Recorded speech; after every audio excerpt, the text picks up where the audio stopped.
আরগুলো কাঠের বাক্সে ভরে যখন তার সামনে এনে দেওয়া হলো, বলছিল এর ভিতরে আমি রক্তের গন্ধ পাই, এর ভিতরে আমি বাতিলের গন্ধ পাই। সুতরাং এই অলংকার তোমার না, এই অলংকার আমাদের জন্য গোলার কাটা, জাহান্নামের শাস্তির কারণ। তিনি সবগুলো অলংকার রাষ্ট্রীয় কোষাগারে জমা দিয়ে চোখের পানি ফেলে দিয়ে বলেছিলেন, পূর্বপুরুষের দায় পরিশোধ করলাম, পূর্বপুরুষের দায় পরিশোধ করলাম। তিনি সেদিন বলেছিলেন, সবার ঘরে যেমন রান্না হবে আমার ঘরেও তেমন রান্না হবে। প্রিয় দিনী ভাইয়েরা, প্রিয় আলেম ভাইয়েরা, আমি যদি এভাবে বলি, আজকে ১৫০০ বছর পরে আজকে আমাদেরকে স্বীকৃতি দিতে হবে কবি ফররুখের মতো। তিনি বলেছিলেন, কোরআনের নূর বুকে পুড়ে নিয়ে দাঁড়ালে যখন মরুর পথে, মহাবেদনায় দেখলে মানুষ ভাসছে পাপের কলস স্রোতে।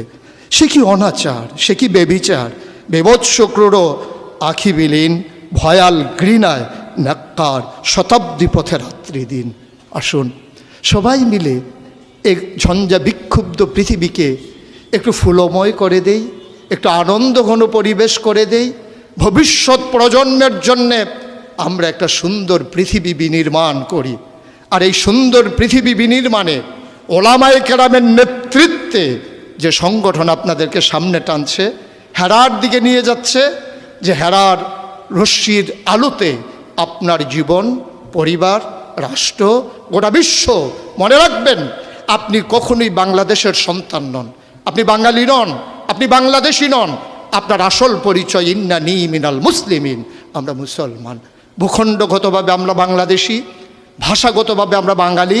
আর আমার আসল পরিচয়, আমি যেখানেই থাকি আমার আল্লাহ এক, আমার কোরআন এক, আমার ক্যাবলা এক, আমার কাবা এক, আমার নবী মুহাম্মদুর রাসূলুল্লাহ সাল্লাল্লাহু আলাইহি ওয়াসাল্লাম তার নেতৃত্বে যেমন করে ১৫০০ বছর আগে মানুষগুলো একই পতাকায় ঐক্যবদ্ধ হয়েছিল, আজও তার রেখে যাওয়া আদর্শের ভিত্তিতে আসুন সকল ভেদাভেদ ভুলে সবাই এক হয়ে যায়। কওমি, সুন্নি, আলিয়া, নানান দলে বিভক্ত না থেকে আমরা সবাই মিলে বলি আমরা একই মায়ের সন্তান। সেই মা যদি হয় হাওয়া, সেই মা যদি হয় ইব্রাহিমের স্ত্রী, আমাদের জন্য যারা মা, তাহলেই আমরা মনে করি আমরা একীভূত হওয়া সম্ভব। আসুন ভাগাভাগি নেই, আমি চৌধুরী, আমি সরকার, আমি পেশকার, কোনো পরিচয় আমার আসল পরিচয় নয়। আমার আসল পরিচয় আমি মুসলিম। এটাই হোক মূল মন্ত্র, এটাই হোক সামনের পথ চলার পাথেয়। তাহলেই মজলিস